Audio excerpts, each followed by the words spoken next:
permission. Hit that. Let's do it. Pump up the volume.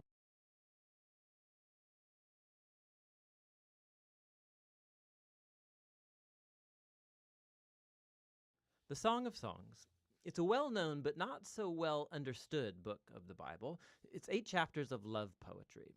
And while there is an introduction and a conclusion, the book doesn't have any kind of rigid literary design, and that's because it's a collection of poems. They're not meant to be dissected or taken apart. They're meant to be read as a flowing whole and simply enjoyed. The first line of the book tells us that it's the Song of Songs, which is a Hebrew idiom like the Holy of Holies or the King of Kings. It's a Hebrew way of saying the greatest thing. So this is the greatest song of all songs. Then we're told in the first line that this Song of Songs is of Solomon, which could mean that he's the author. His name does begin the book, after all. But as you read the poems, you discover that the main voice is that of a woman called the Beloved. And while there is also a male voice, it does not seem to be Solomon's. Solomon is mentioned a couple times in the poems, but he's never a speaker. And you do have to admit, Solomon is a very odd candidate as the author of this book, given the fact that he had 700 wives. For the lovers in the Song of Songs, they are the only ones in the world for each other. So the of Solomon likely means in the wisdom tradition of Solomon. He was known for his wisdom, his poetry, his love of learning about every part of life.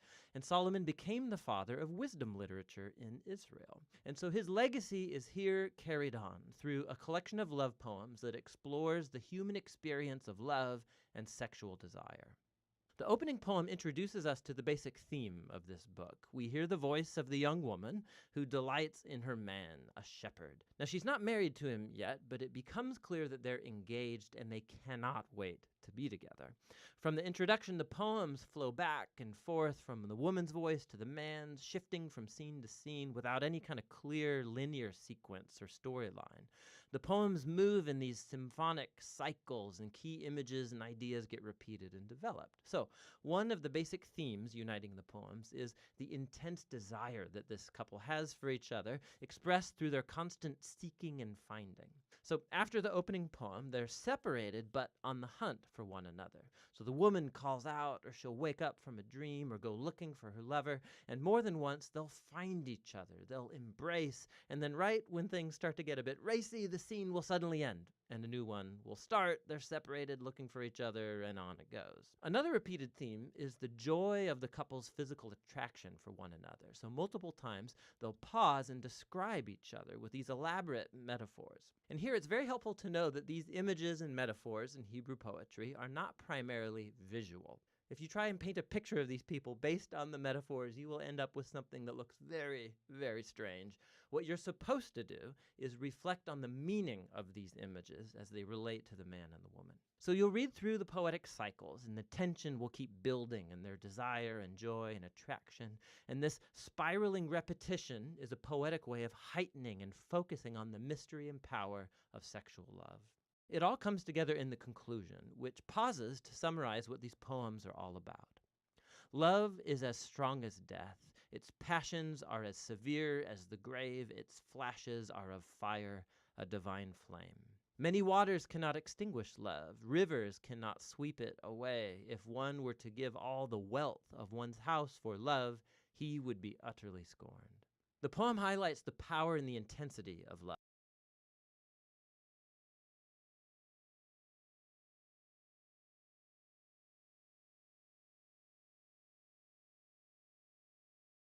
How it's both beautiful but also dangerous. Like fire, love can destroy people if it's abused, or be life-giving if it's protected. Ultimately, love expresses the insatiable human longing to know and be fully known and desired by another. Love is one of the most transcendent and mysterious experiences in human life, and as a part of the Bible's wisdom tradition, this book says it's a gift from God. After this, there's an odd poem about Solomon trying to do what the previous poem just said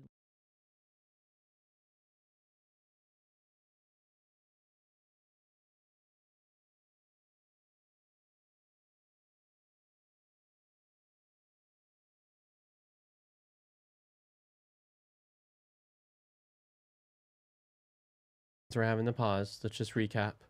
Song of Songs is not probably from the author Solomon, where it says from Solomon, it's in the wisdom tradition.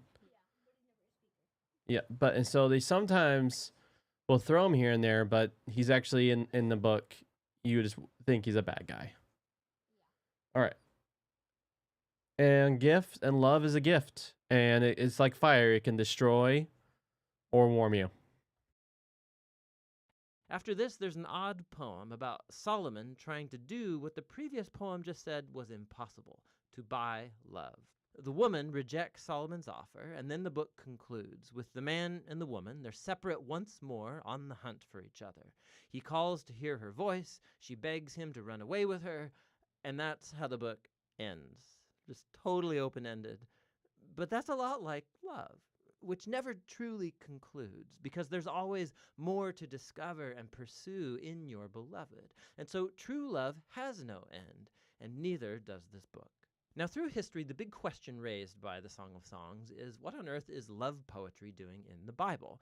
There have been three main interpretations of this book throughout history. In Jewish tradition, it's been read as an allegory, each character a symbol.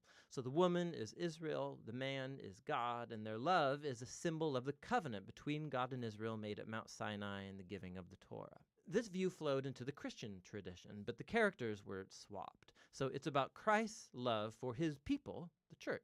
And this interpretation was inspired by Paul's words in Ephesians 5, that a Christian husband's love for his wife is a symbol of Christ's love for the church. What's interesting is that in the last 100 years, archaeological discoveries among Israel's ancient neighbors in Egypt and Babylon has turned up all kinds of ancient love poetry that's very similar in language and imagery to the Song of Songs. We see that love poetry was a meaningful part of Israel's cultural environment, which has led most scholars today to view the Song of Songs as what it presents itself to be, an arrangement of Israelite love poetry reflecting on the divine gift of love. But that doesn't mean that it's only ancient love poetry. There's a key feature of these poems that sticks out when you read them as a part of the Old Testament, and that's the overwhelming use of garden imagery. There are powerful echoes of the Garden of Eden and the idyllic scene between the married couple in the early chapters of Genesis.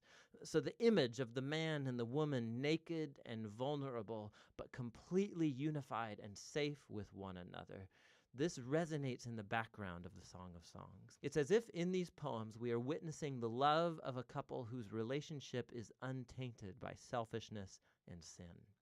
And so ultimately the song holds out hope that even though our own relationships are so often distorted by selfishness, love is a transcendent gift, and it's meant to point us to something greater, to the gift of God's love that will one day permeate and transform his beloved world. And that's what the Song of Songs is all about. Yeah. Ooh. So yeah, it's not supposed to be taken literal. It is. There's three different kind of how to interpret it. There's a Jewish tradition, which is Israel and God. The Christian tradition is Christ and church, and then we have found a lot of ancient poetry lately that looks a lot like this. Which then it then shows like actually like this is just ancient Israel love poetry. But the thing that keeps on being a theme throughout this whole letter is garden imagery. Which garden imagery makes you guys think of? Eden. Which then, hence the name, we're choosing Eden, trying to go back to how it was. Complete vulnerability with God and our neighbor. And us who are married, our wives or husbands. All right. We can start, friends.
This is it.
Back off!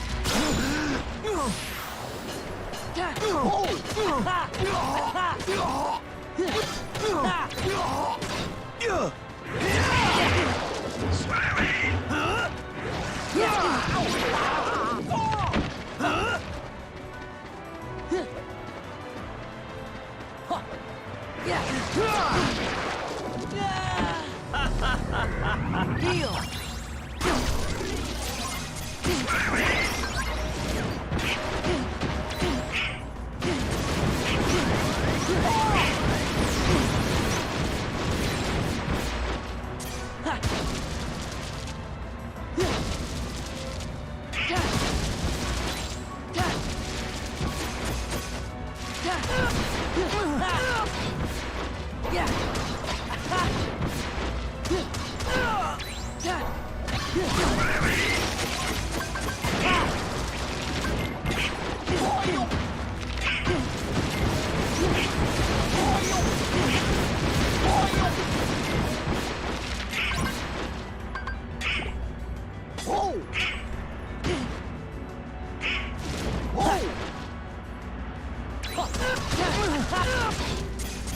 It's over.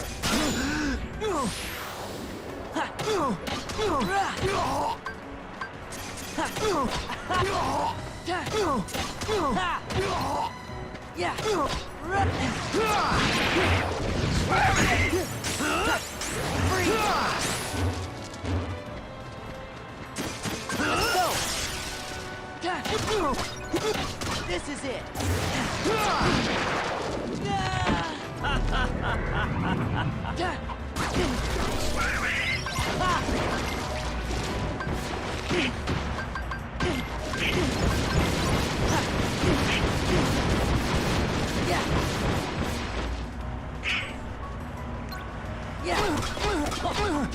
It's over.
Right.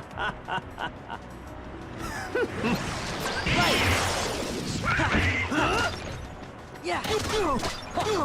This is it.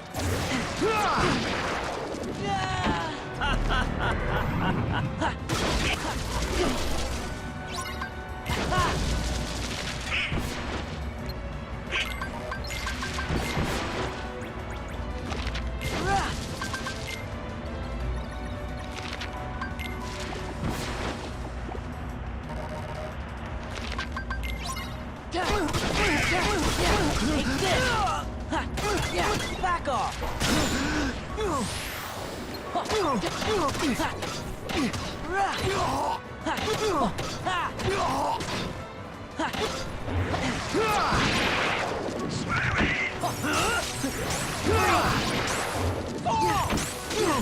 Free!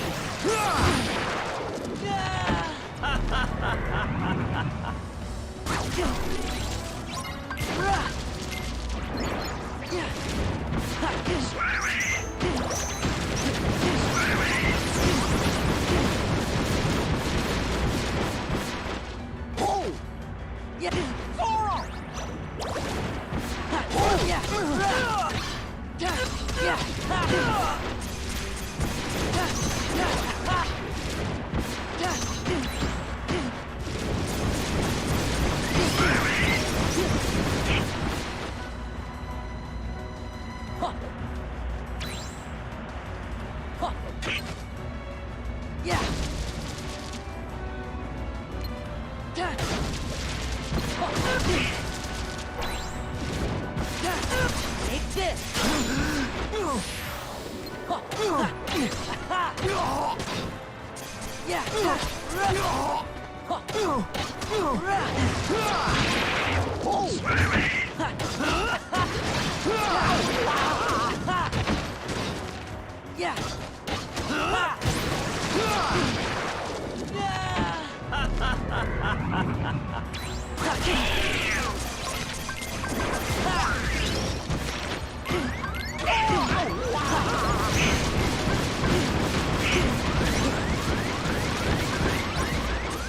Deal!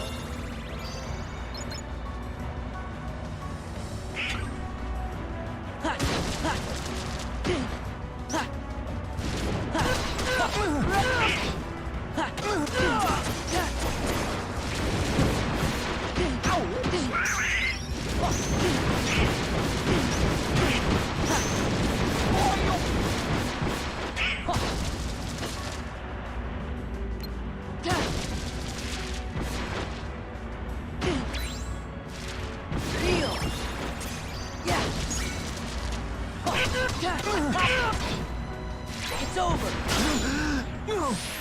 Right. Back off. Yeah. Take this. Yeah.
Take this.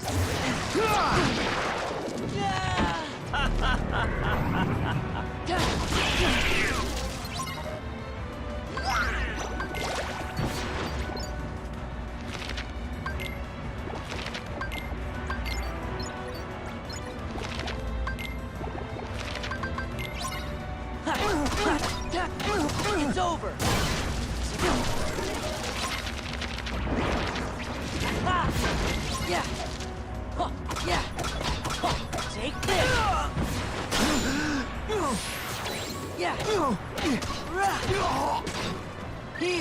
Let's go!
Let's go!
Heal.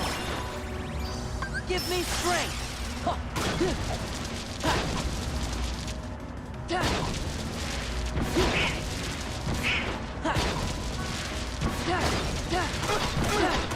It's over. Back off. Back off. This is it.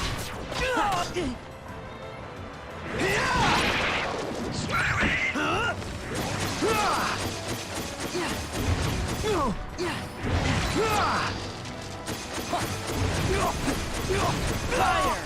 Fire!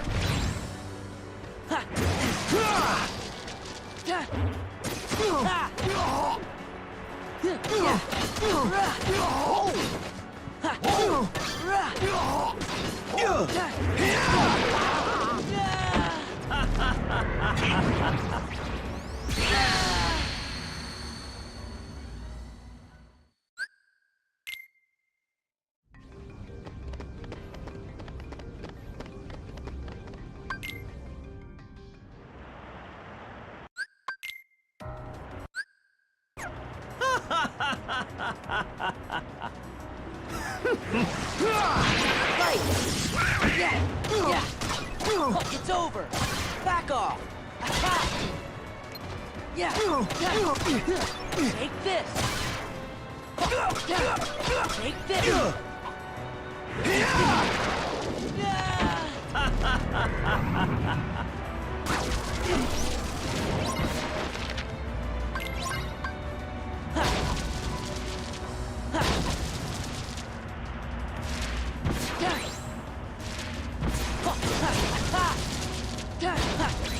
Heal!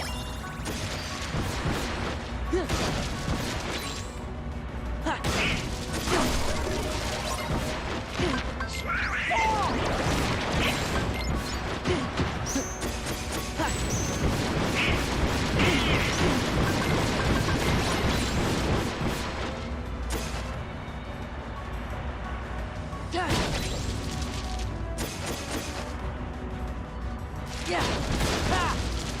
Yeah! Ha! Ha! Ha! Yeah!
Run! This is it.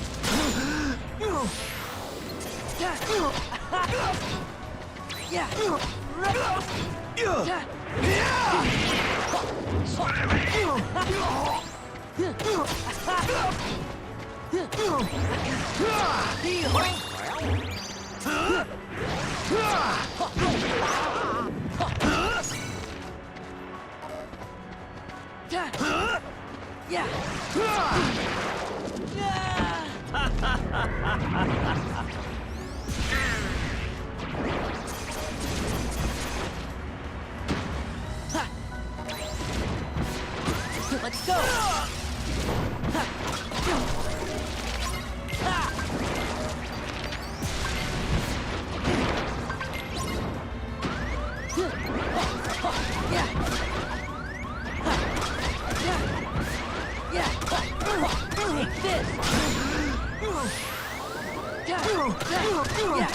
Take this! Take this! This is it!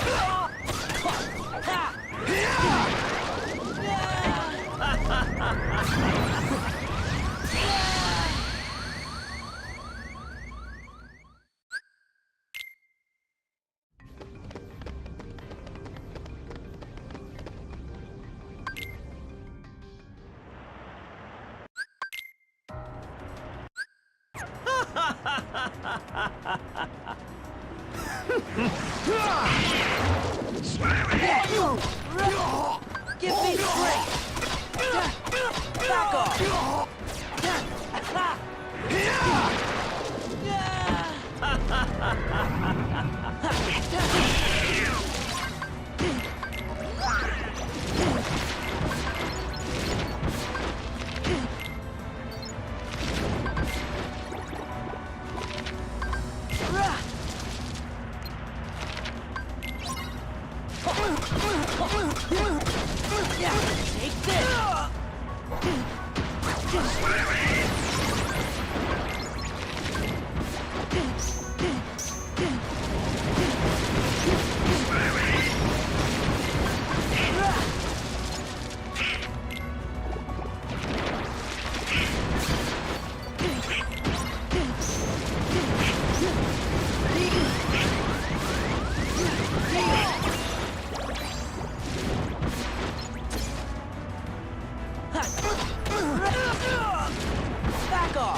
Yeah!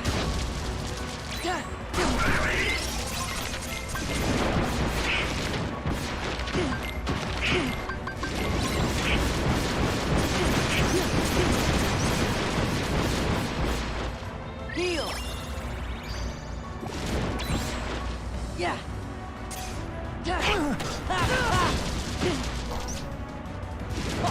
Take this!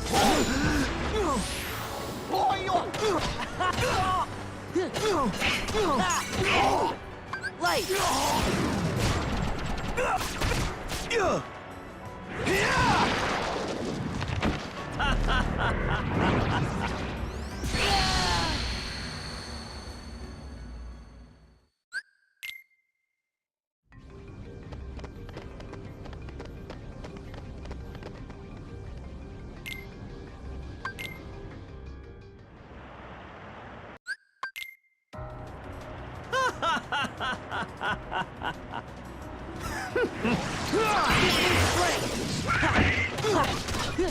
This is it.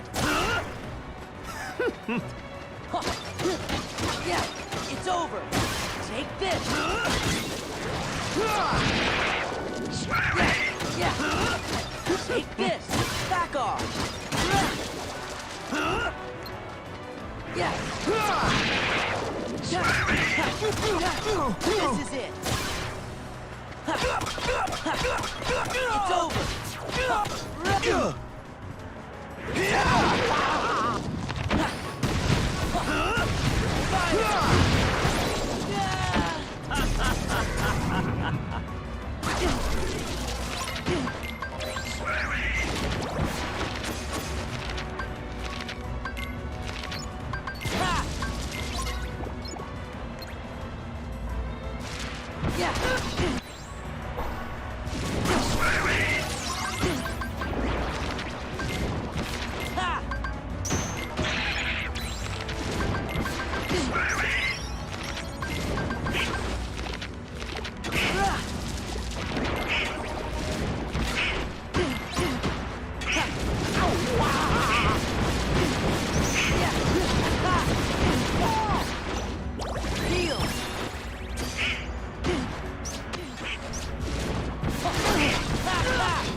Back off!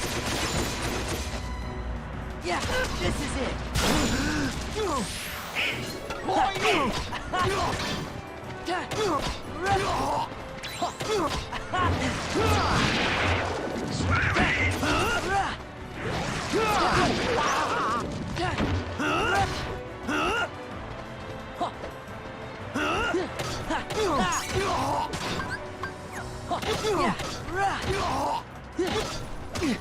Fire!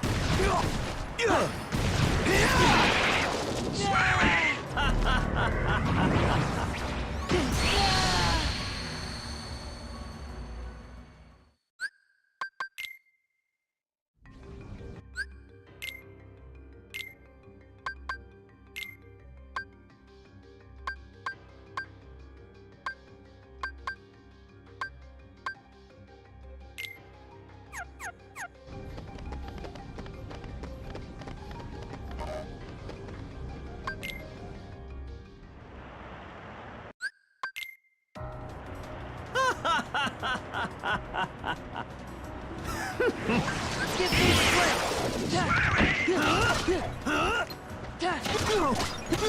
It's over!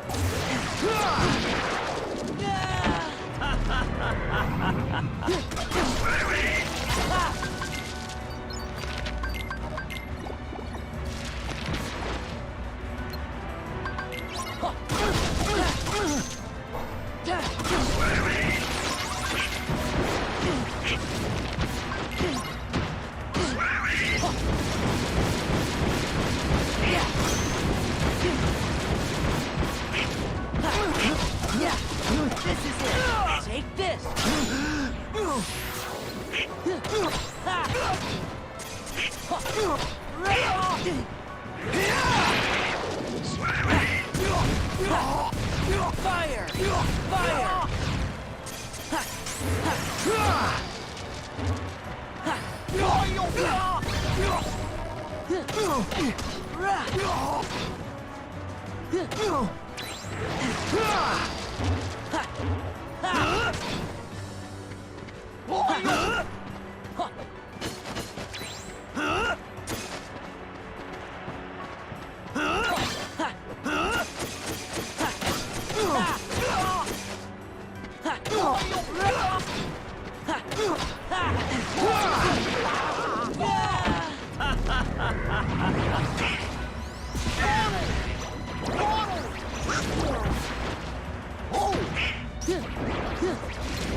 Fire!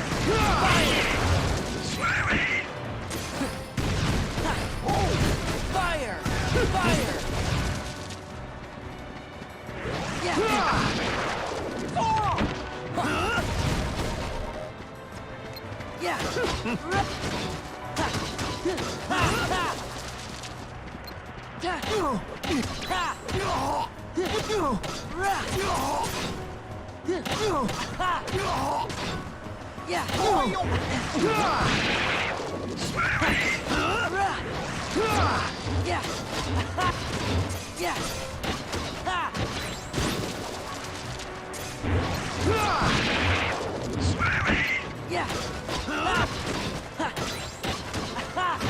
Light!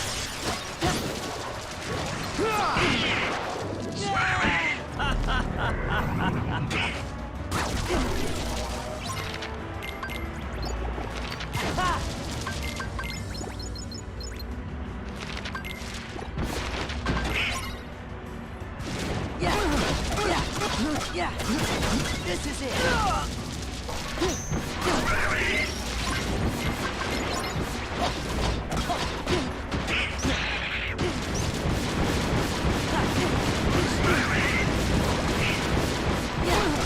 Back off. Heal. Yeah. Heal. Yeah.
Here, I was muted. I thought I was talking this whole time.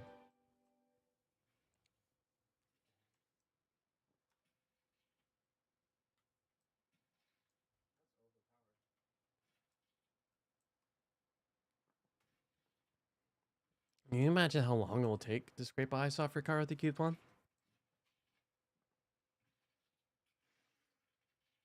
Be slapping paper at it. What's up? Huh? No. I'll be with what? Oh, you've been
I keep talking, but my microphone's muted.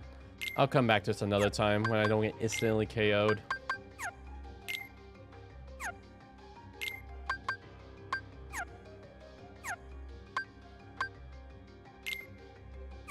Yeah, there's nothing you can do against an instant KO.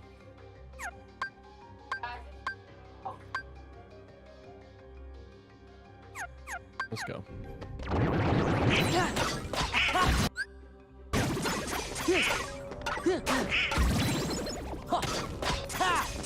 Yeah.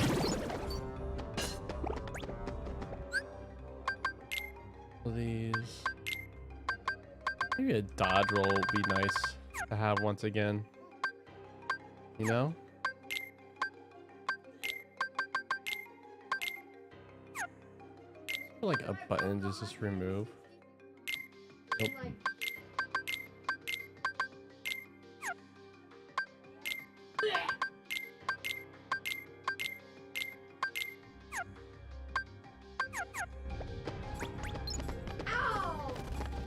Light. Yeah. Yeah. Huh. Yeah. Back off.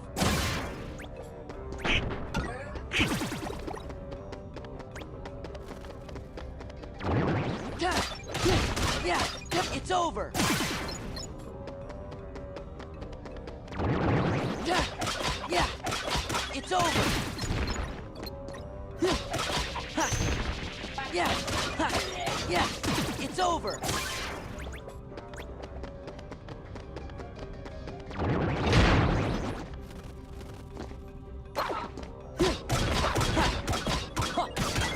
It's over.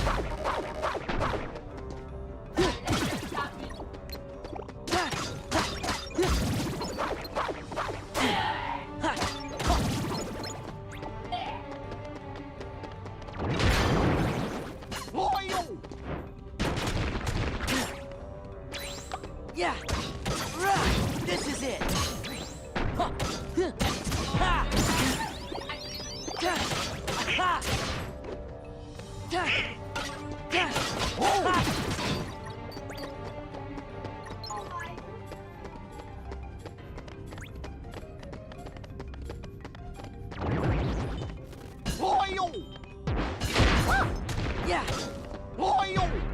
Yeah!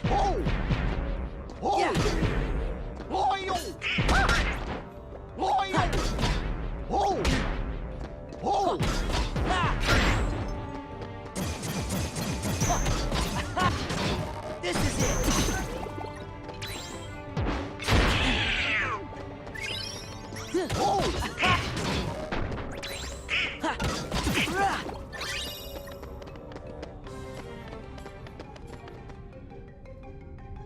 The dead stand ready. Yeah!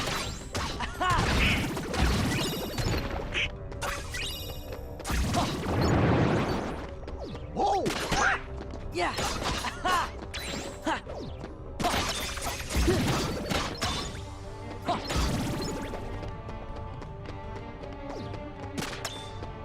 Yeah!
Take this!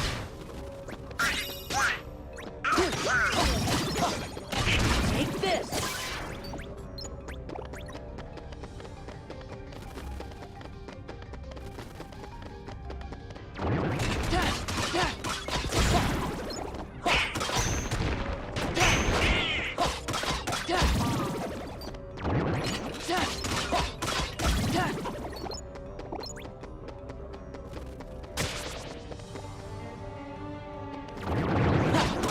Yeah, take this. Yeah, yeah. Get back up. Take this. Heal.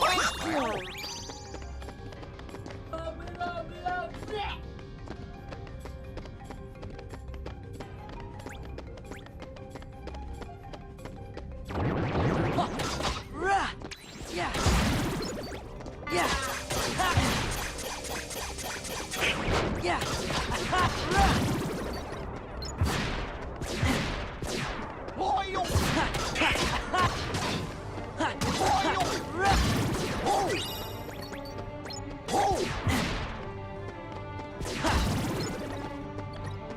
Heal.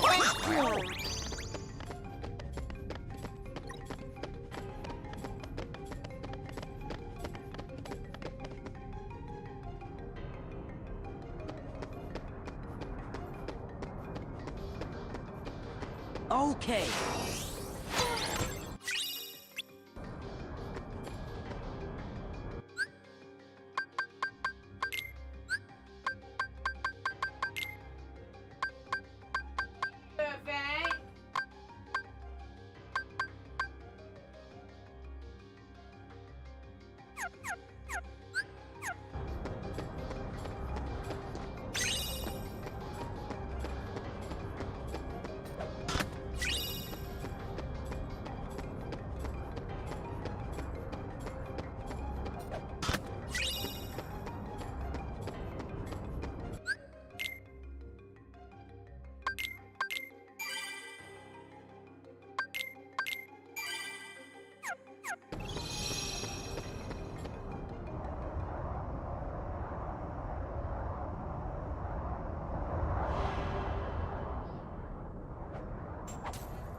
Almost there.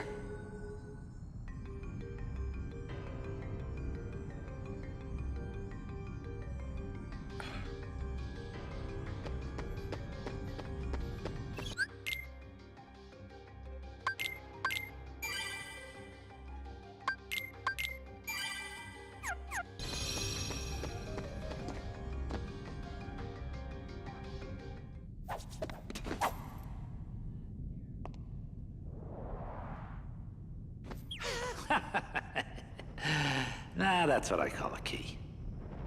Gee, thanks for your help. Now have a nice day. Sora, behind you! What's wrong?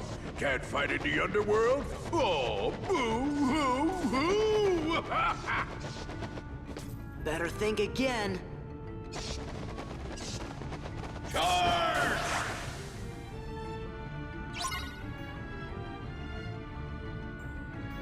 Help me! Get out of my way! Help me! Help me! Get out of my way! Help me! I'll show you! Get out of my way! Heal. I'll show. Come to pity, Help me! Help me! Help me! Pete's invincible! Give me strength! Back off! That's right, lunkheads. Pete's invincible. Help me! Take this!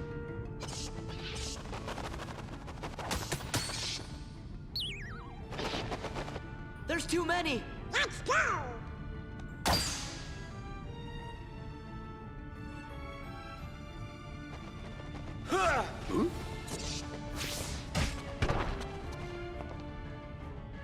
Sorry I'm late.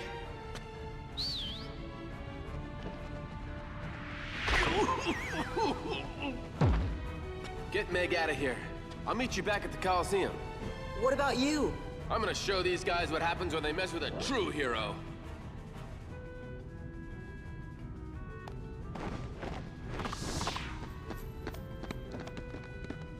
Now, wait a sec. Cool?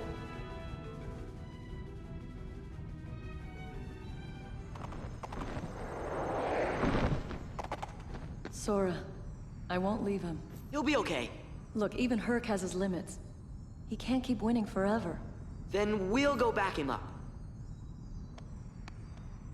Get Meg out of here!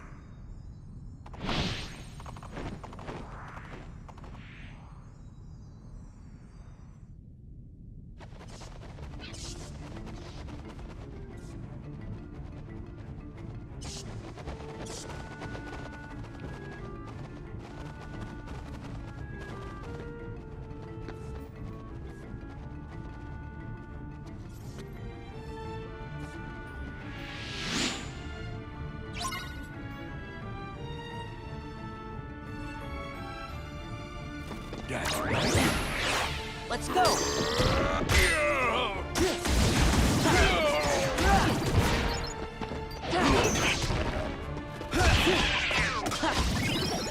Is that all you got? Let's go!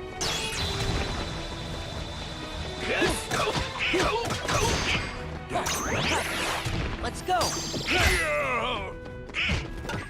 Yeah! How's this going? Let's You go! won't stop a true hero.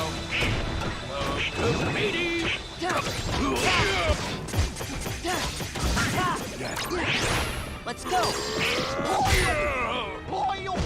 Is that all you got? Let's go!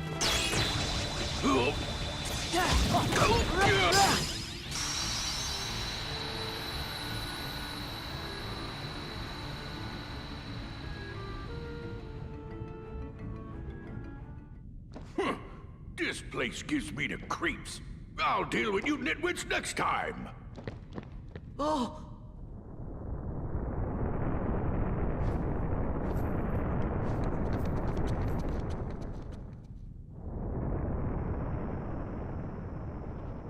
Could today possibly get any better?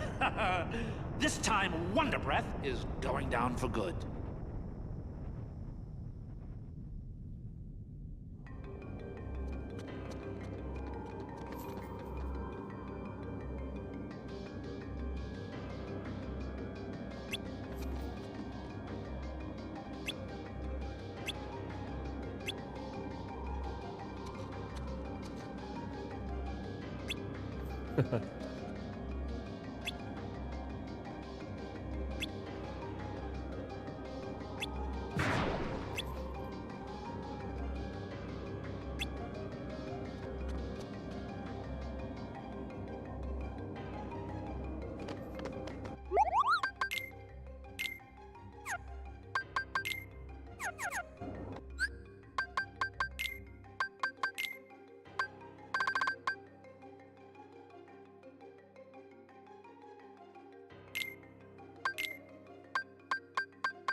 That's nice.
Huh?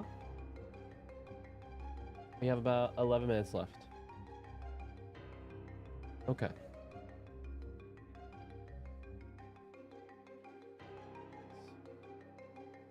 Alright, then I'll turn this up. Off. Turn this off for you.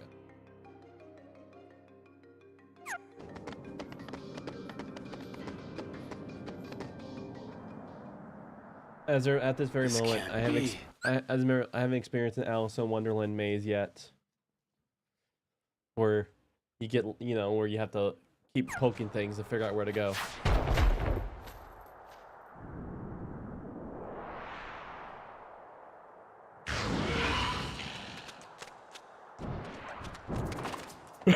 My bad. Champ, you're safe. I failed. It's not your fault. I left everyone unprotected. Hades was right.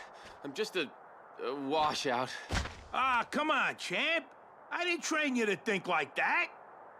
Wonder Boy. Phil's right. This is no time to beat yourself up. I'm some hero.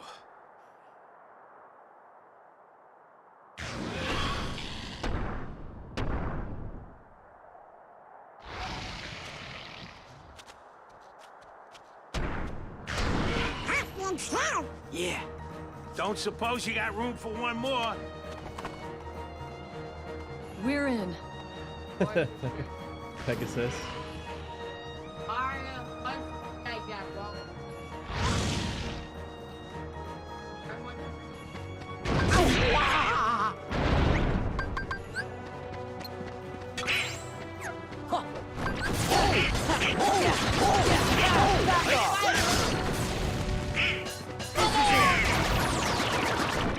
Light. Back off.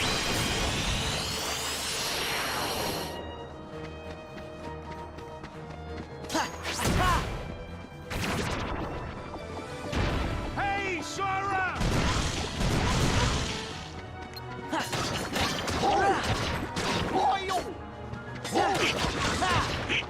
Yeah.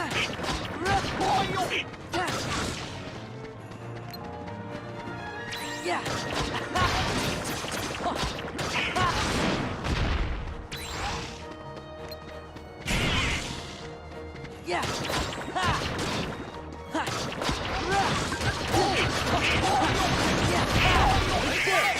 Give me strength. Take this.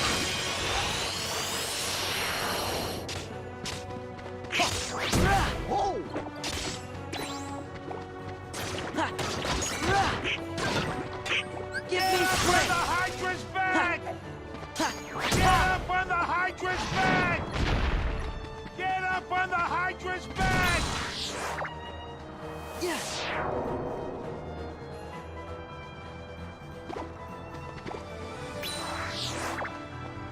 Yes.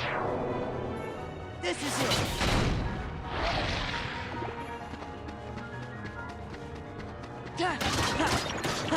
This is it.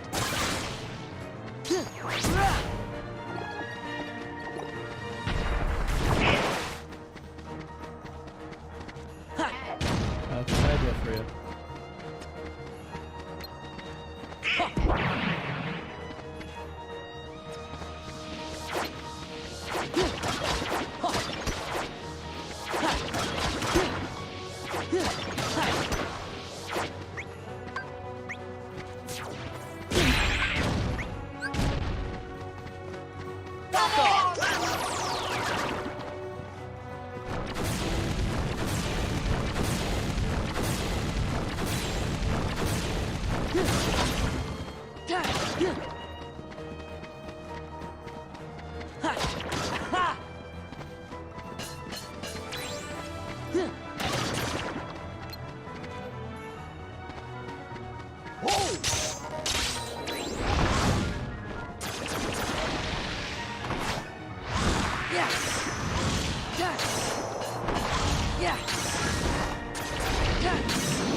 I let you down. I'm just... no use. It's not your fault. Hey, even a god would be exhausted. She's right. Give yourself a chance to rest. There won't be any games for a while anyway. Don't worry about Wonder Boy here. I'll look after him. Sora, Donald, Goofy, I owe you big time. Hey, it's no big deal. Just let us know if Hades or the Heartless start acting up. We'll take care of it. Yeah, that's what heroes are for. When did you three make Hero? Let's save that for another time. We have to hit the road. Okay, don't be strangers. Gosh, I hope you feel better soon, Hercules. Yeah. Yeah, Oh, well, take care, you guys. Stay a little longer next time. We got some serious training to catch up on. Well, time to go. Oh, I almost forgot. The Olympus Stone.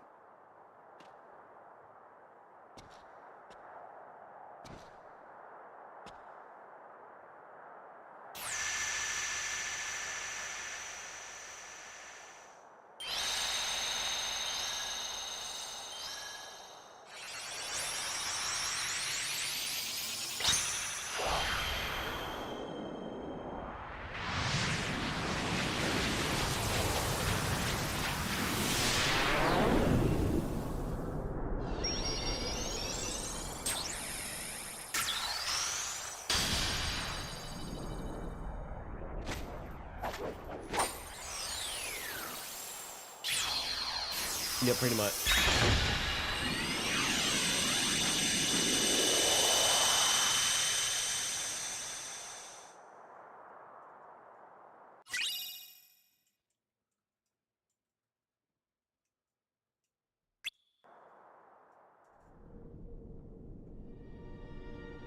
And where is everyone else?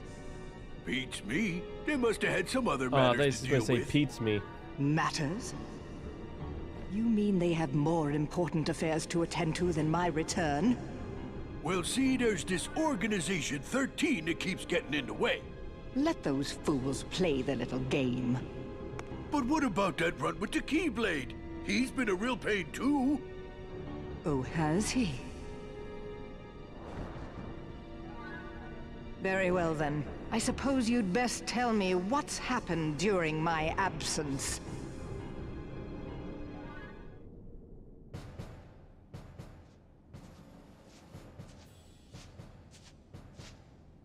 Oh, Now I wonder where that old album could be. Queen Minnie! It's horrible! Something's wrong in the hall of the cornerstone! There's real sharp thorns everywhere!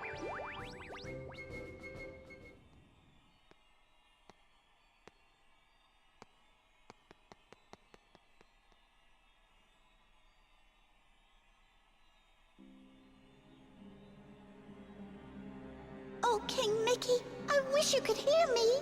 The castle is in danger. We've got to do something soon. Donald?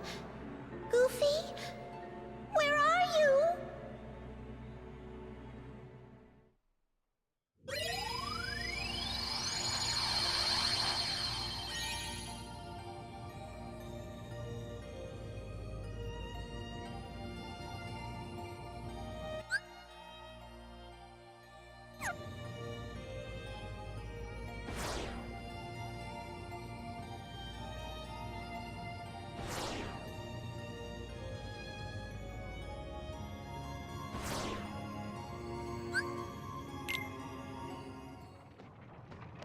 This is your castle.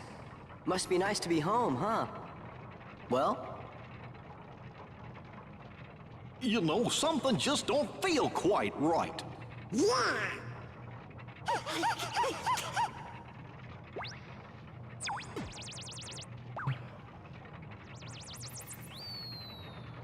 Our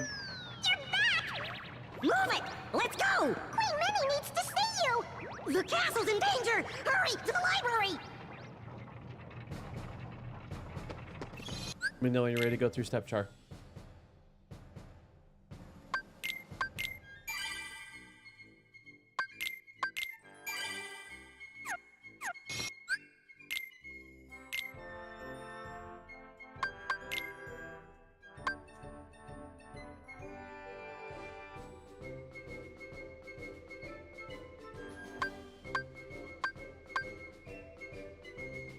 But we can't. It's just simply there's reasons why we're not having a longer daytime.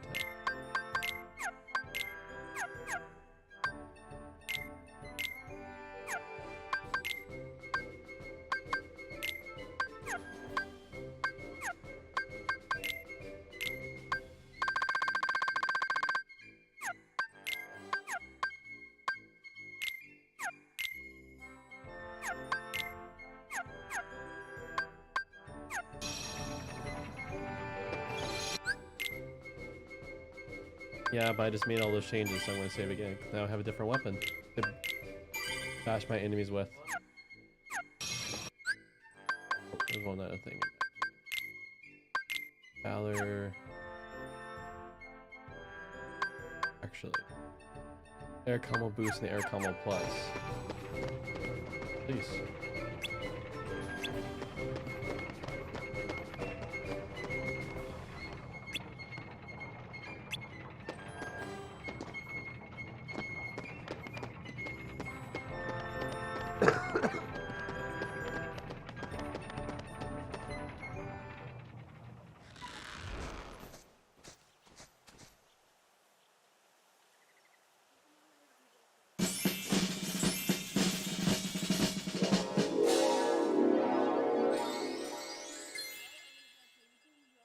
Bum, bum, bum.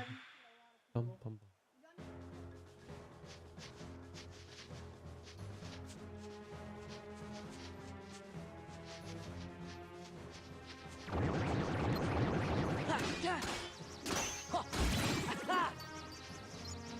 Yeah.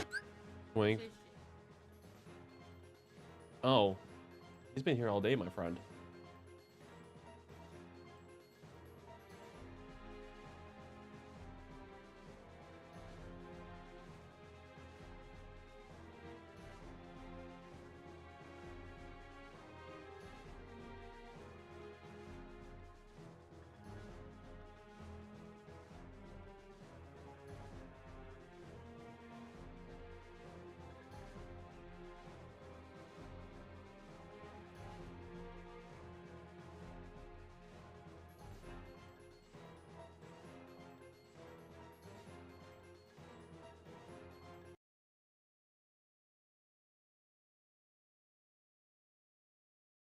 There we go, mute that so I don't get DRM slapped. And we are in First Kings.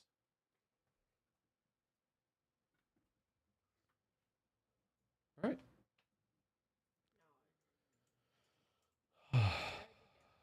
Did we?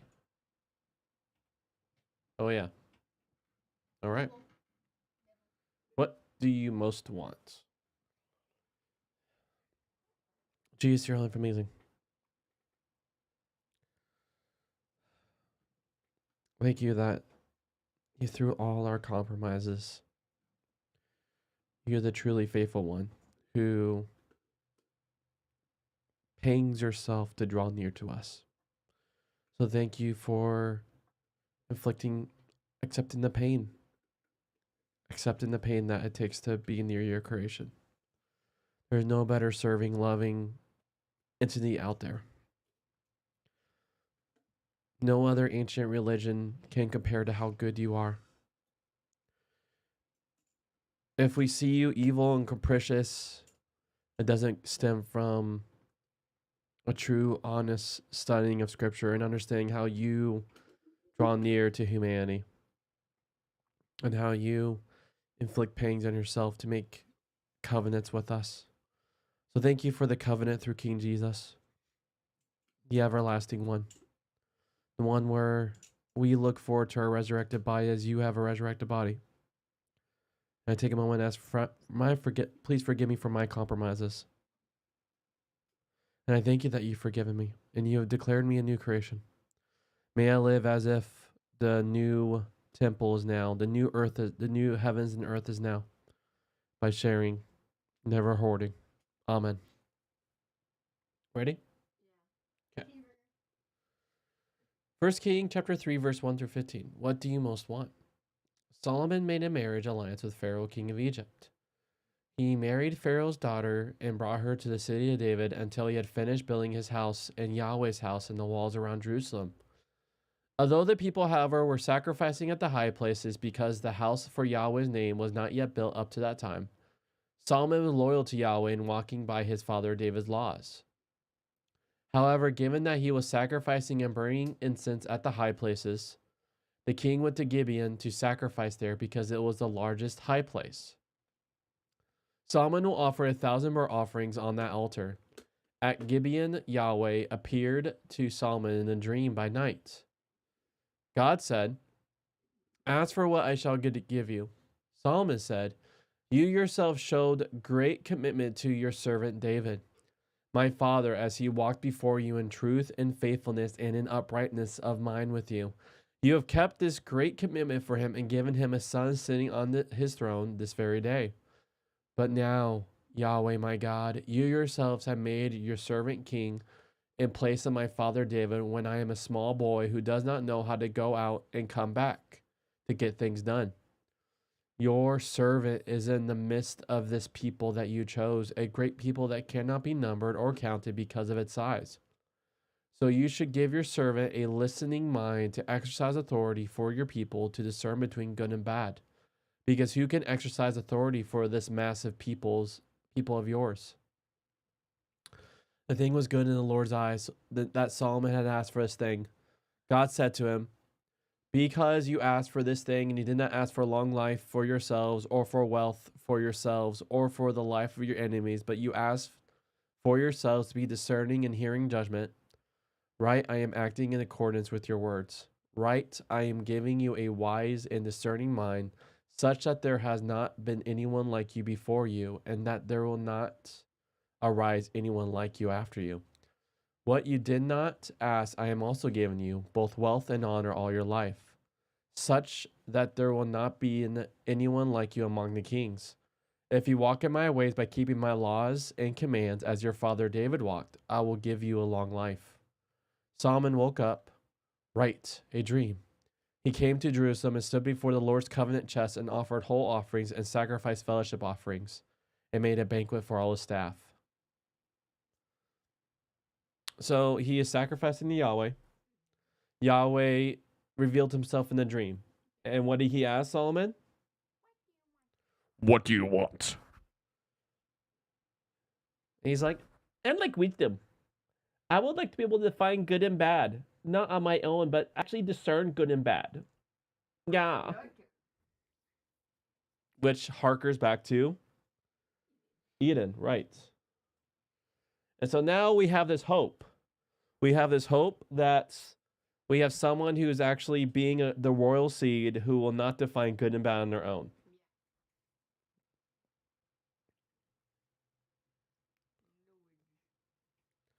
I used to ask a friend of mine from time to time, "What would you like to do?" The question would usually relate to concerts. I would outline possibilities to her, but she would usually ask me to decide. Just last week, she protested that this was because she didn't know enough to decide. "It'll be like me telling you something about the Old Testament," she said. I saw what she meant, but her hesitation deprived me of the pleasure of our doing something she wanted. I once heard a preacher declare that Jesus' question to Bartimaeus in Mark chapter 10, "What do you want me to do for you?" is the most devastatingly challenging question a person can be asked. Bartimaeus could reasonably have asked for some change. which was the reason he was by the roadside like a beggar in the United States sitting by traffic lights where the cars have to stop. But he dares to ask for his sight, and he gets not only this gift of healing, but the gift of following Jesus.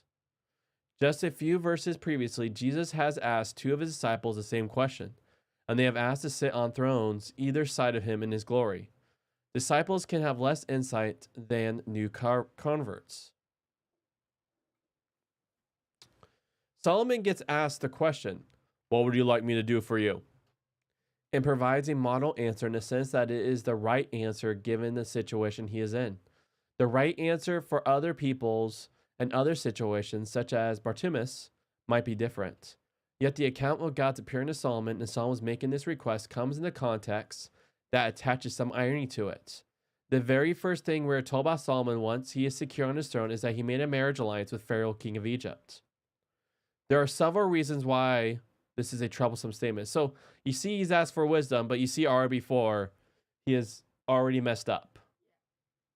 In Western culture, with our romantic view of marriage, we will be offended that marriage becomes subordinate to politics in this way. Though I doubt if there's evidence that the subordination of marriage to politics generates less happy and stable marriages than the subordination of marriage to romanticism. Ready for clincher? Within the Old Testament, there will be more concern that Solomon is getting sucked into political alliances as a means of assuring the nation's security and stability, to judge from the prophets.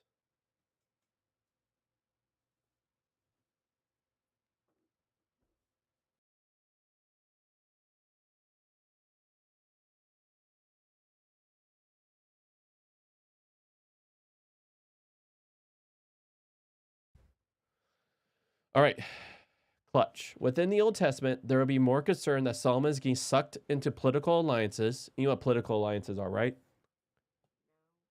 It's like doing things.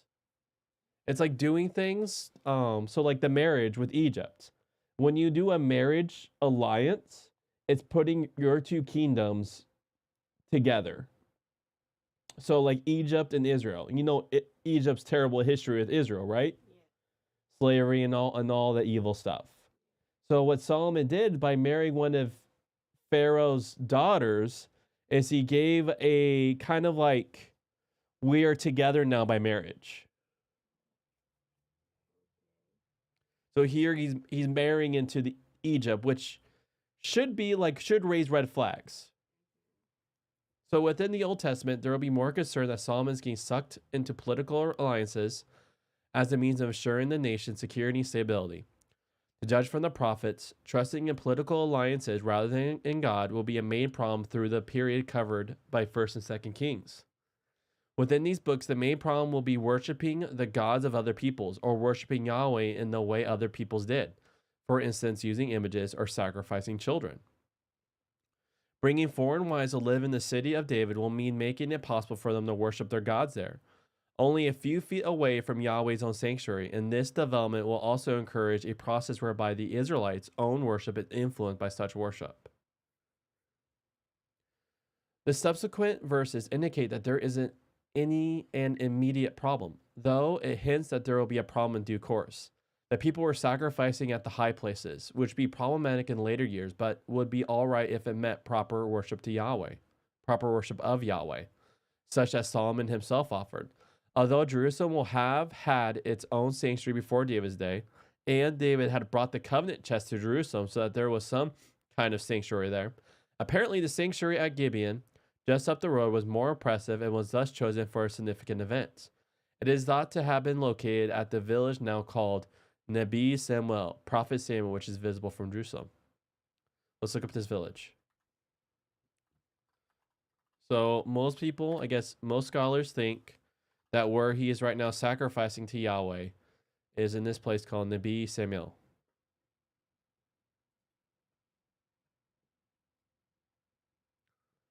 And so Jerusalem, here we go. All right, let's see if we can find Nebi. Yeah, so that's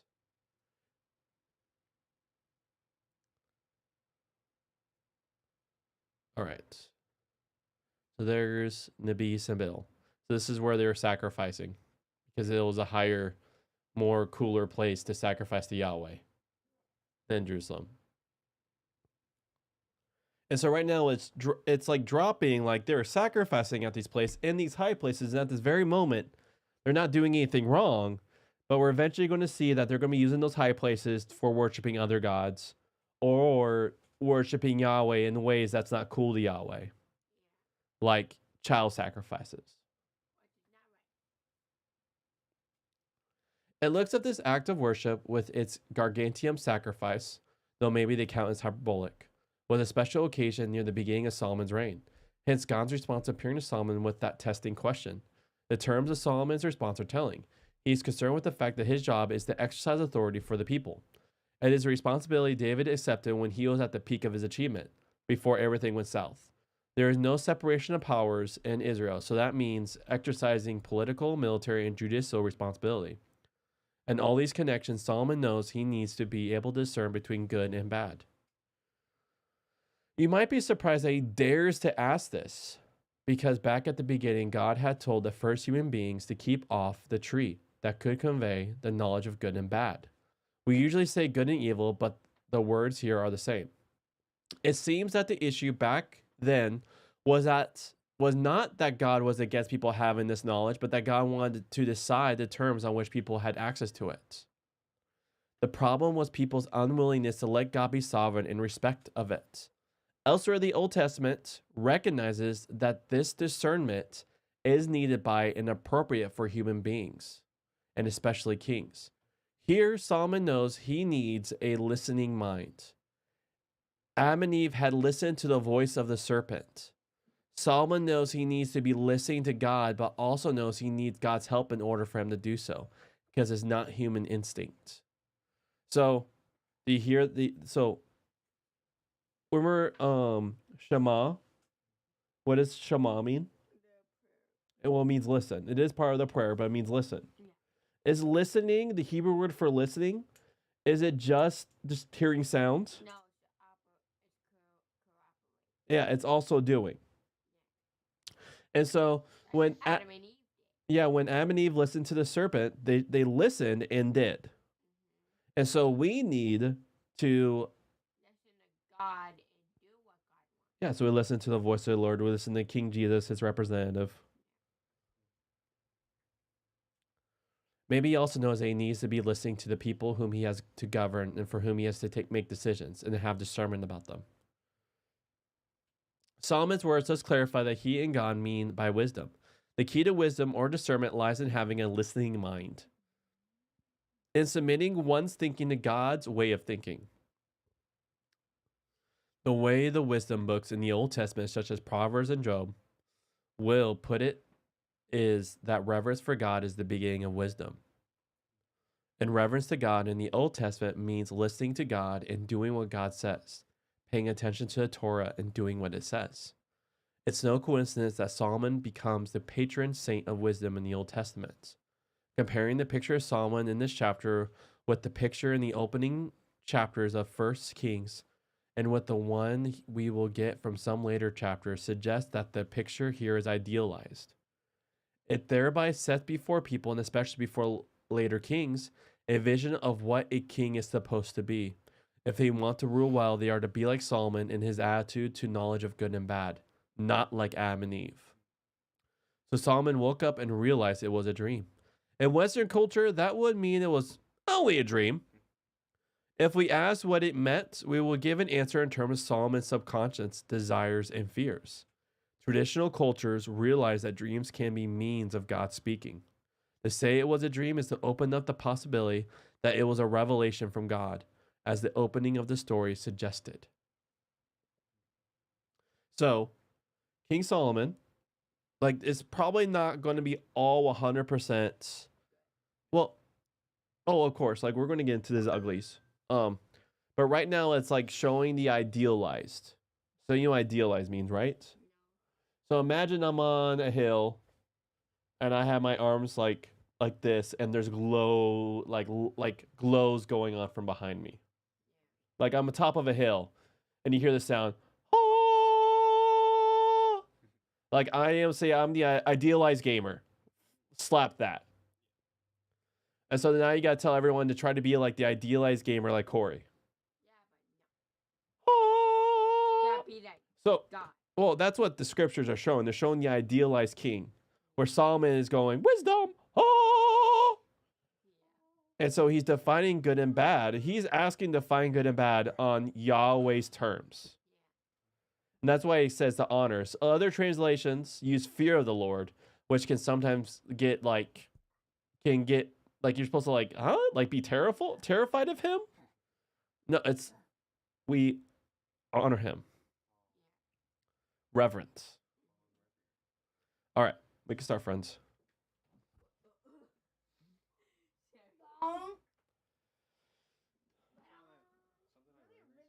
Yeah.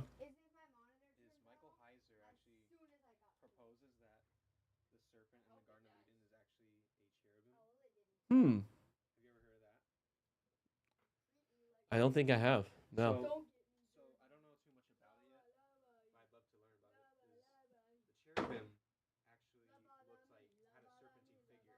Hmm.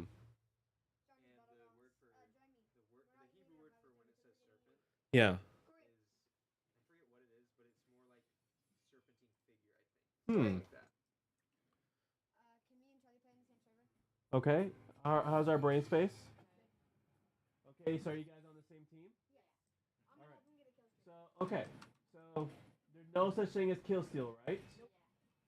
All right. And so then if you guys actually hurt each other, actually kill each other, you just say, okay, I'm sorry. All right? And then say,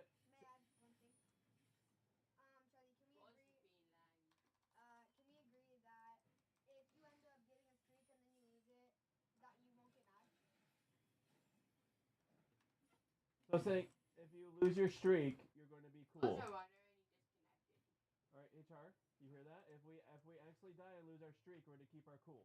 Is that what I'm hearing? Yeah. All right. How's Tiny Road treating you? You're trying to work yourself up to the intensity. I don't get enough time to play like you.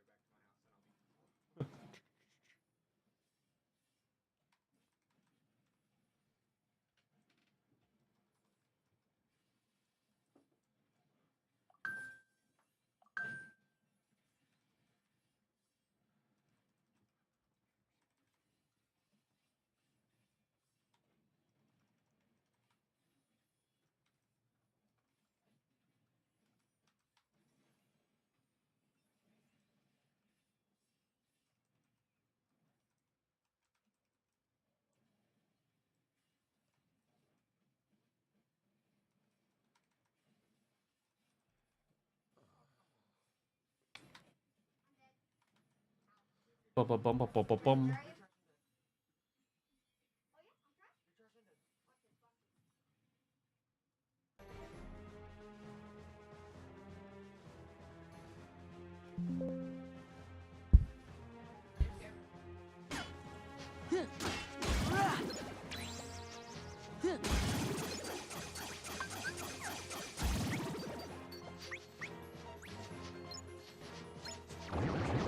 Yeah.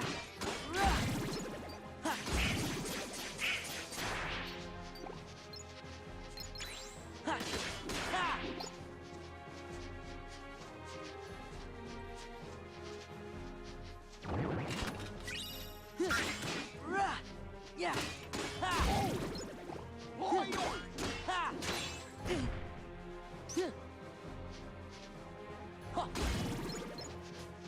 Heal.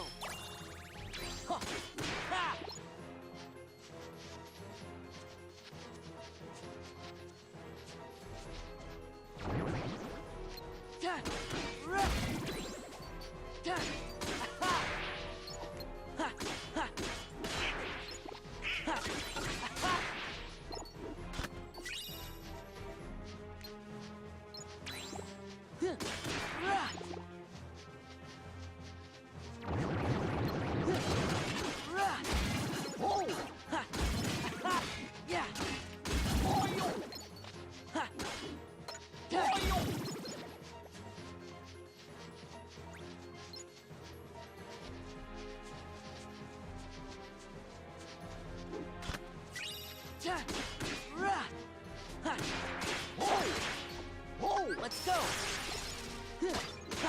Yeah!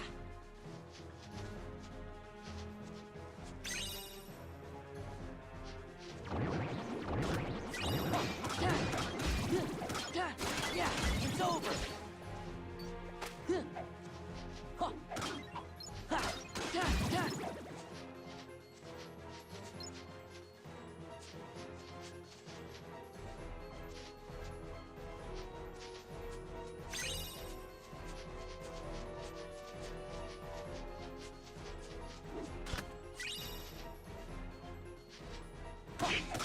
Yeah! Yeah!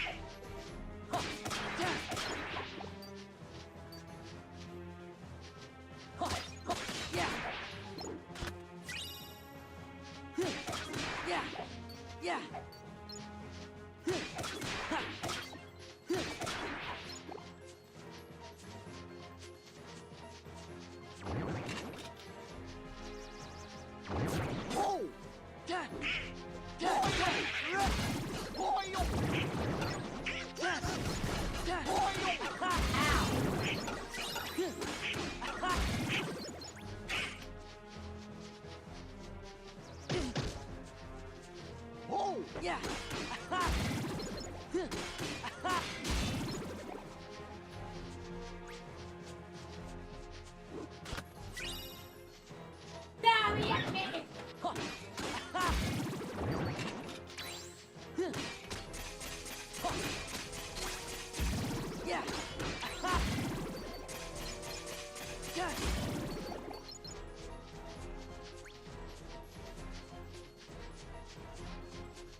Yeah!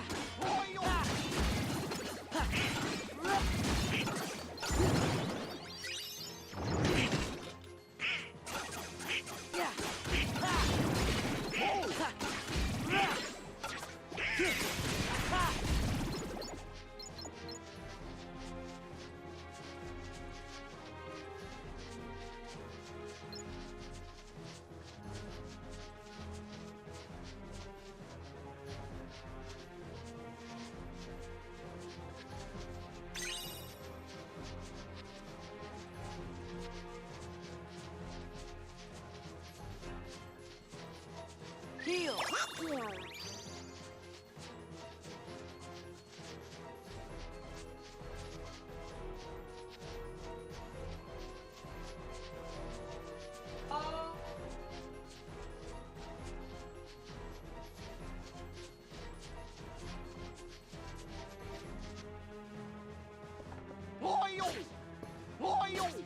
Yeah!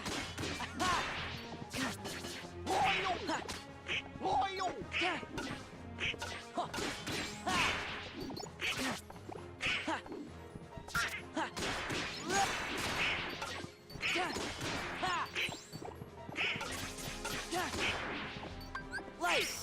Sora! I can do this! Hold it! Yeah!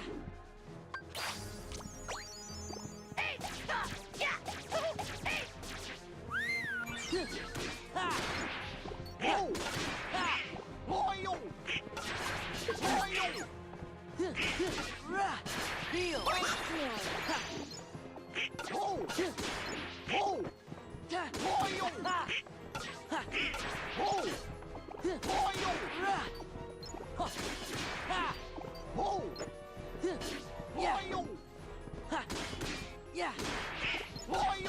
Yeah! Yeah!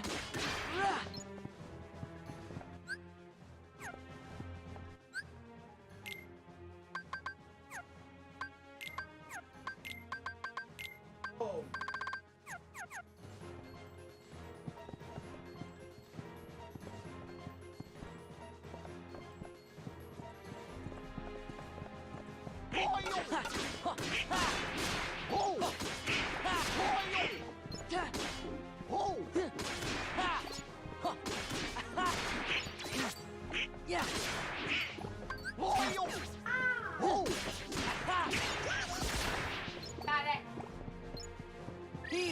Whoa!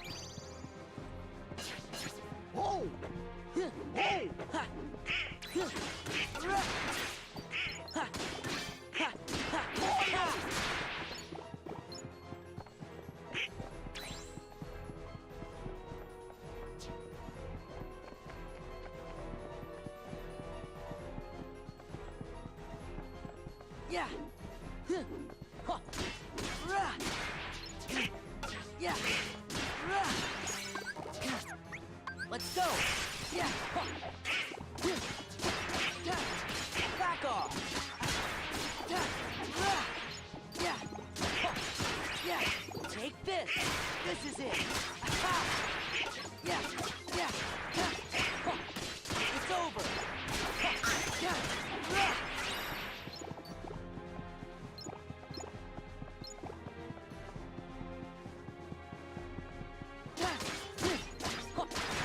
It's over.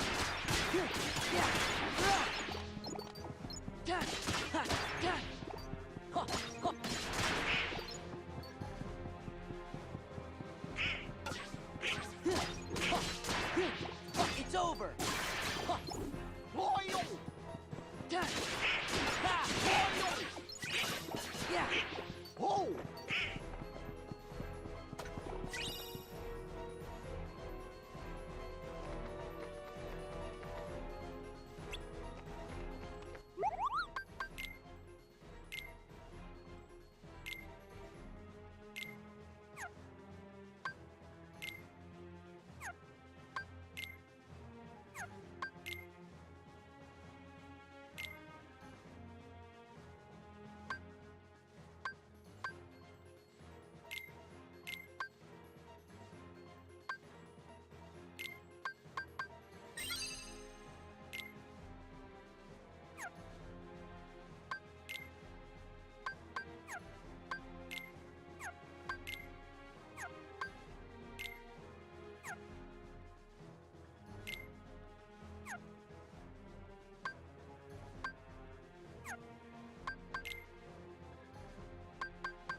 There.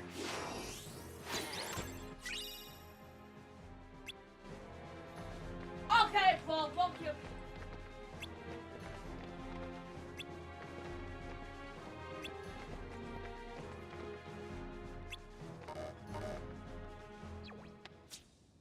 Your Majesty, Twin Many, we're back. You're here. Your Royal Highness, did you happen to summon us? Yes. Where's the king?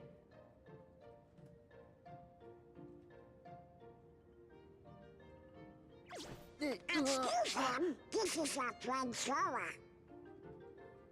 Sora! I'll be right back.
do you know where he is?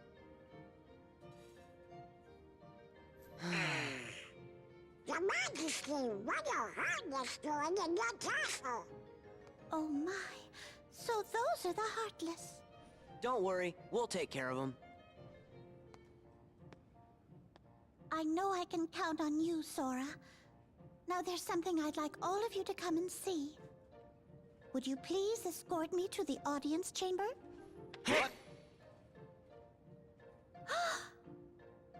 I forgot to warn everyone else in the castle about the danger. We must be sure they're hidden somewhere safe. Okay, we'll go tell them. The whole castle? We just gotta split up, Donald. I'll make sure that everyone knows what's going on.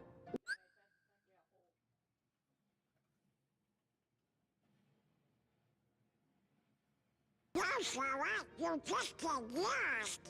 Okay, then I'll stay with the Queen. Good. Alrighty then, see you later. The audience chamber, right, ma'am? Yes, Sora. Let's be on our way.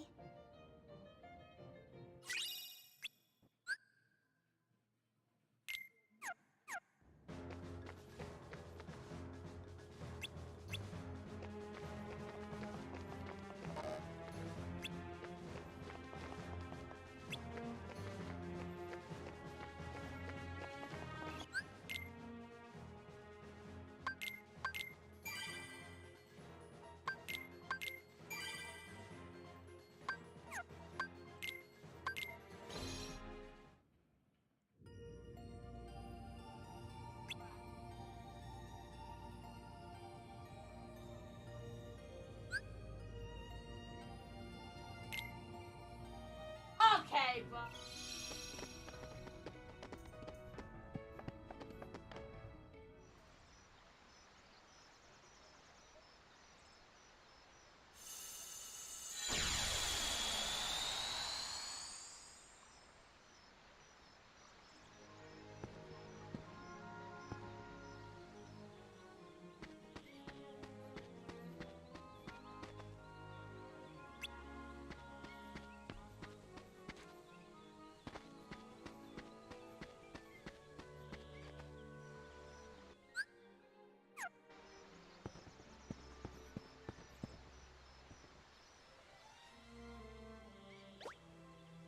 Say, what's wrong, Sonny? Oh, I was just thinking and wondering. You should be skedaddling out of here. Why? Why? Because it's Wednesday, of course. Wednesday? Oh, well then, happy Wednesday. Now, I think I shall wish everyone a happy Wednesday. Oh, bother. Let's see now. Who is everyone?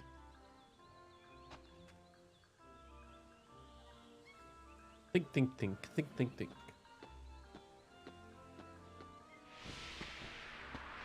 Ouch! Wonder if Pooh's here. Oh, help! Help! Somebody save me! Piglet! Sora! Help, please! Hold on, little guy!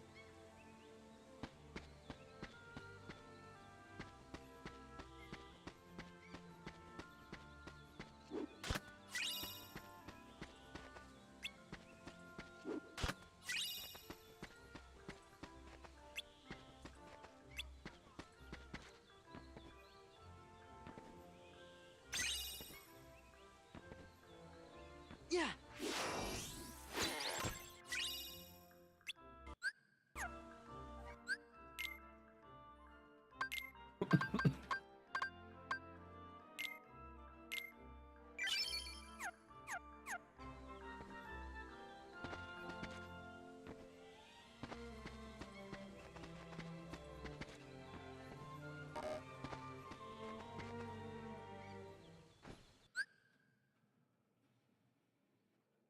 Okay.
Oh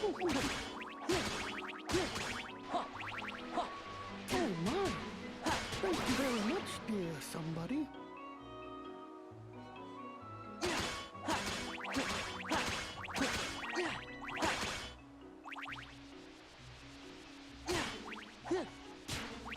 Hooray!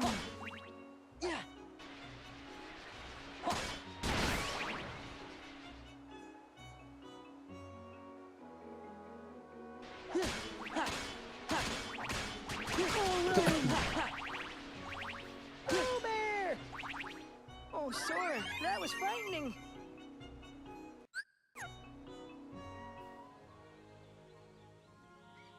Jump down, Piglet. I'll catch you. Oh, dear. You can do it, Piglet. You just have to be brave. Sora. All right, Sora. I'll try.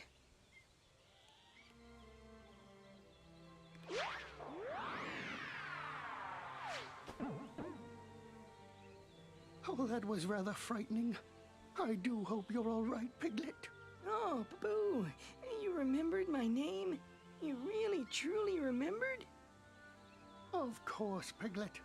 But today, I think I shall call you my friend Piglet, who is very brave. Me? Very brave? No, but it's easy to be brave when I have a wonderful friend like you, Pooh Bear. I'm happy for you guys.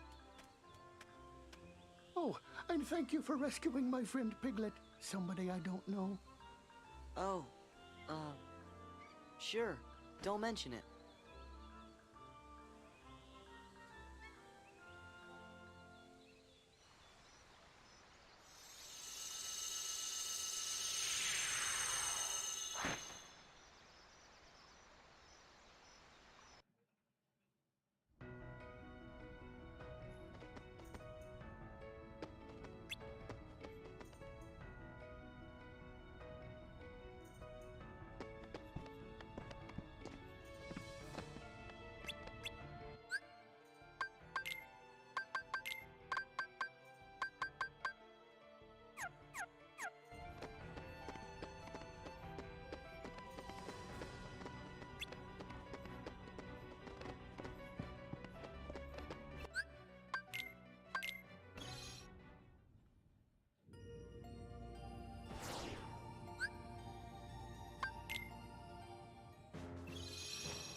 Good.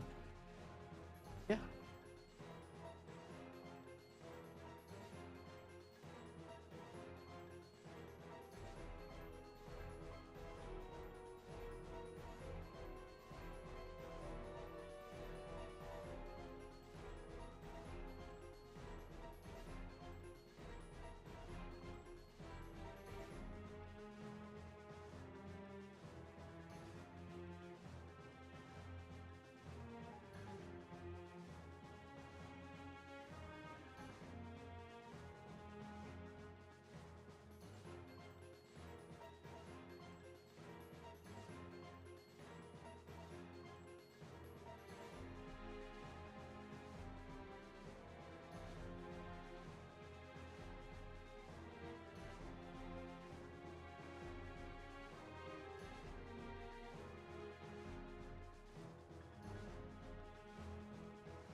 Yeah. Ha.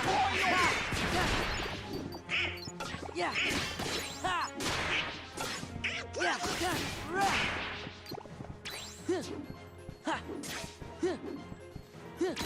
Ha.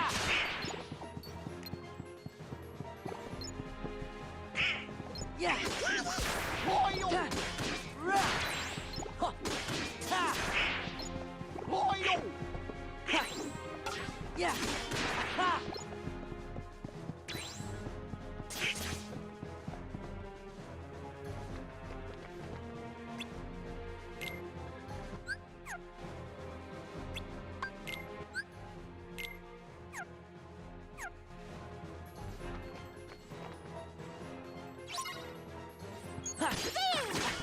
This way.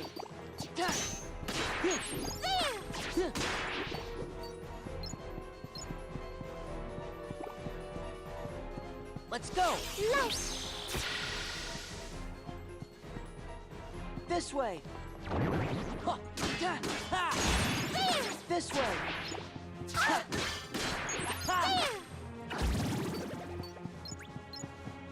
This way.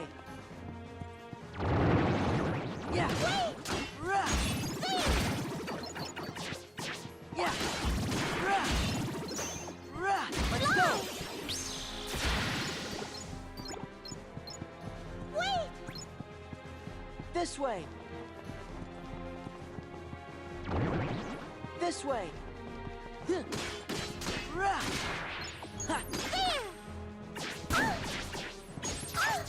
Let's go. Nice.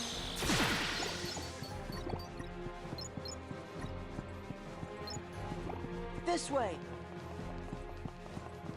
Let's go. Nice.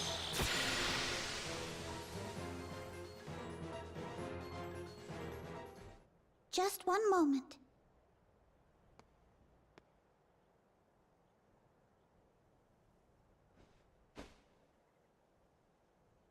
As soon as the trouble started, I made sure to seal this room.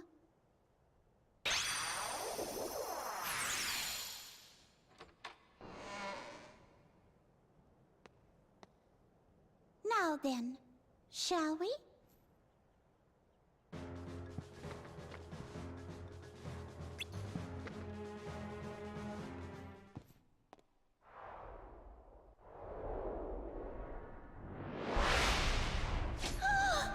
Not here too! I got him.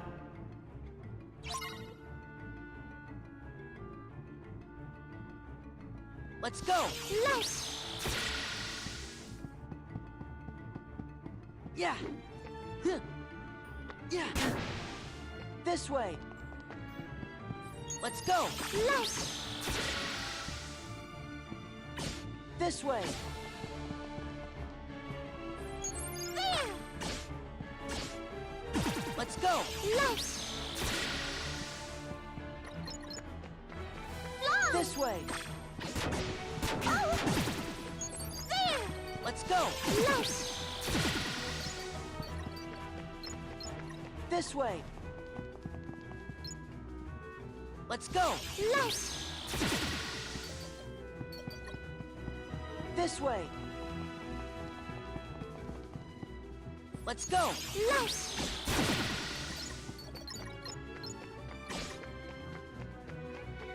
This way.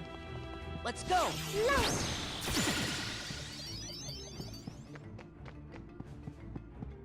Let's go. Nice! This way. Let's go. Nice! This way. Let's go. Nice! This way. Let's go. Nice! There! This way. Let's go. Nice! This way.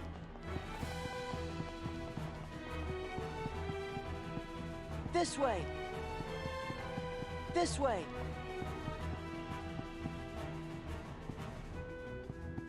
This way. Wait! Huh. Yeah. Yeah. Wait! Ha! Ha! Ha!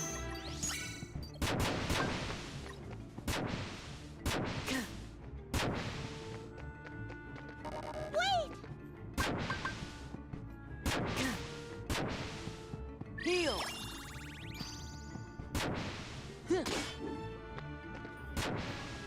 Ha! Wait!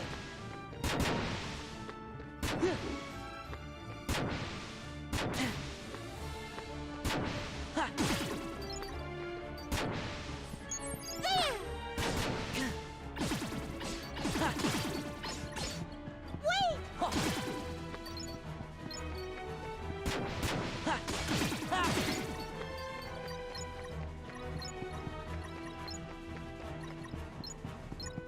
Wait! Let's go. Light!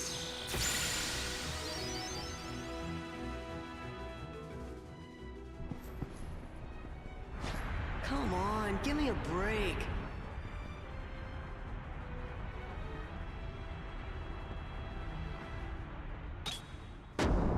Huh?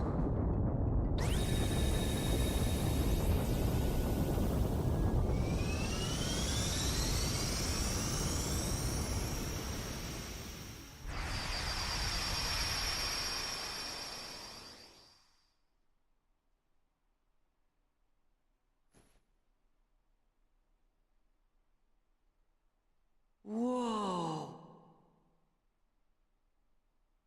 The room below is called the Hall of the Cornerstone. Our castle has always been safe from worlds that are evil, thanks to the Cornerstone of Light, which we keep down there. The cornerstone of light?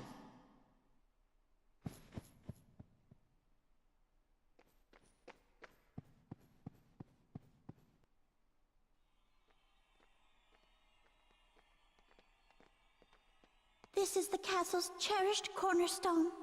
Oh, but look!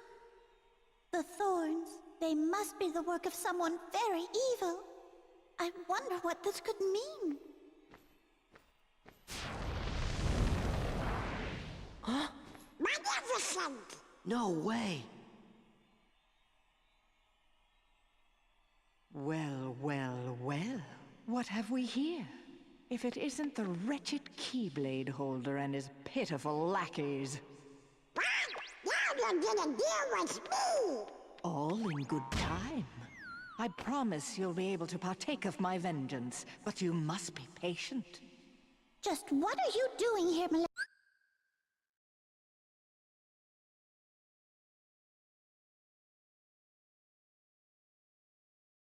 Maleficent?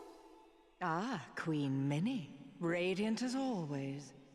I'm here on a property venture. I want this castle for my own.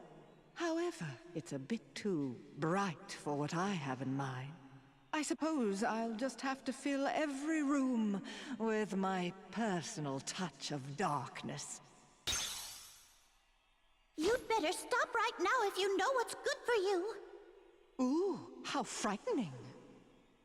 Very well, I'll stop. Just as soon as the castle belongs to me.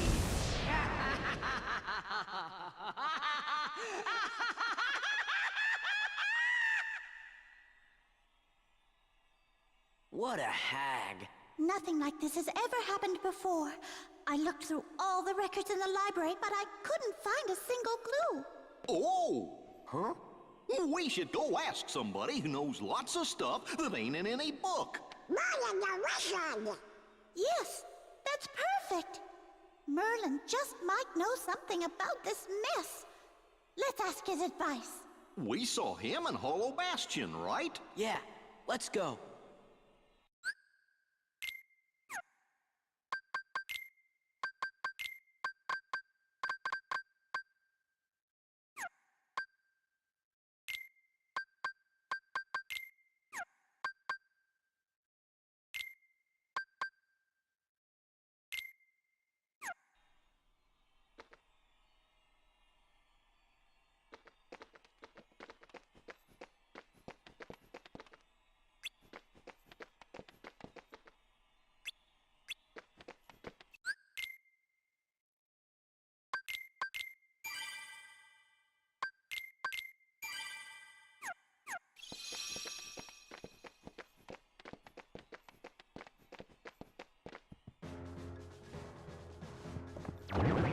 Yeah. Yeah. Aha.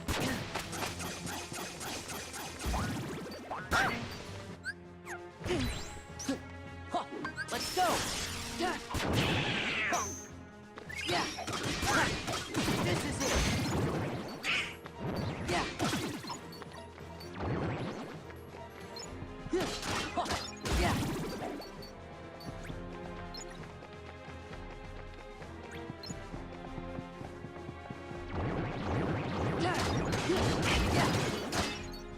Yeah.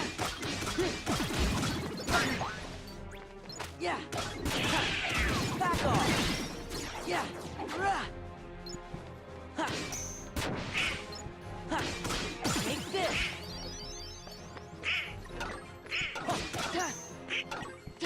Take this.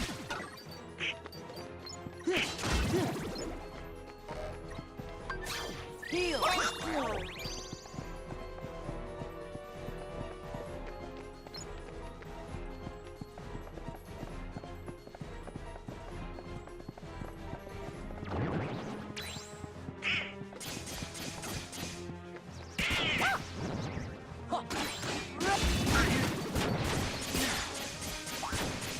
Yeah, take this.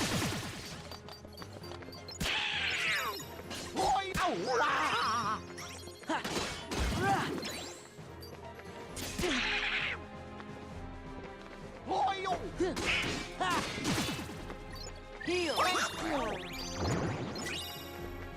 Ha. Oh.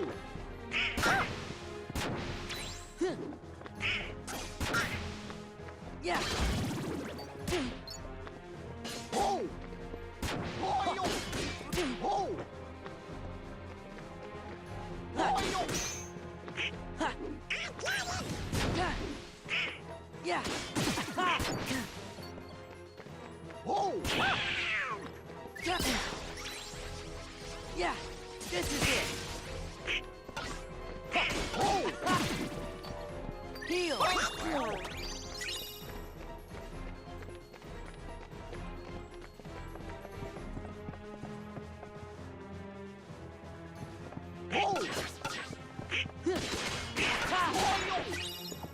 Ha. Ha. Ha. Ha. Ha. Rah. Boy, oh. Ha. Boy, oh.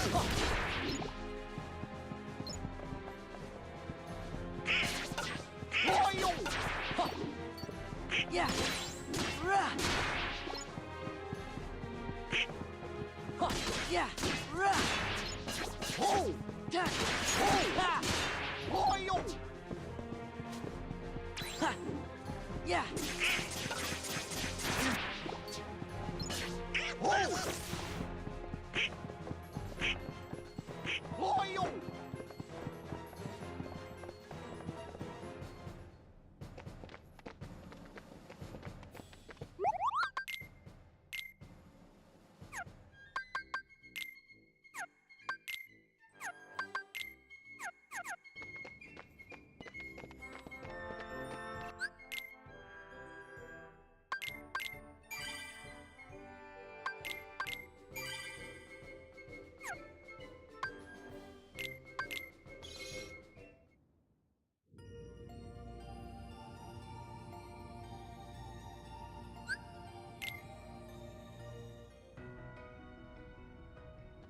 Anybody home? Mom! The castle's in danger. What is all that racket?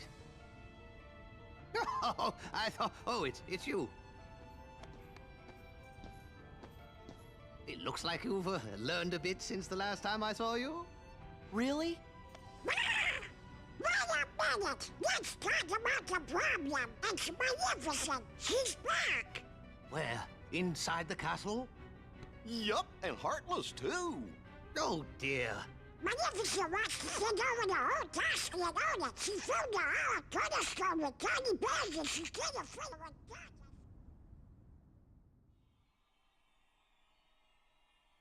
There's hardness in every part of the castle. The queen is in danger. What? Perhaps I'd better just see for myself. Interesting.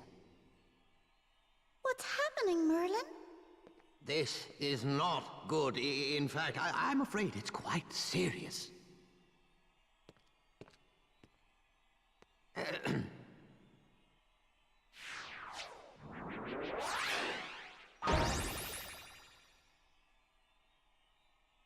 What's that? My boy, that is a gateway to a special world. Someone in that world is responsible for what's going on in this castle. Of that, I'm certain. Oh, boy! We knew we could count on you, Merlin. Then we should go get him. Wait a moment. The perpetrators must be stopped, of course, but there's something else to do first. Somewhere in that world, there should be another door that's identical to this one. I believe our enemies are utilizing that door. As long as it remains open, the castle will be in grave danger. Listen carefully, Sora. You must find that door, and when you do, lock it with your keyblade. Got it. You'll get down on us. And now, one more thing. You're heading into a very special world. While you're there, the nature of that world may tempt you to do something dark. You must resist that temptation at all costs. What do you mean? You'll know soon enough. I have faith in you, my lads.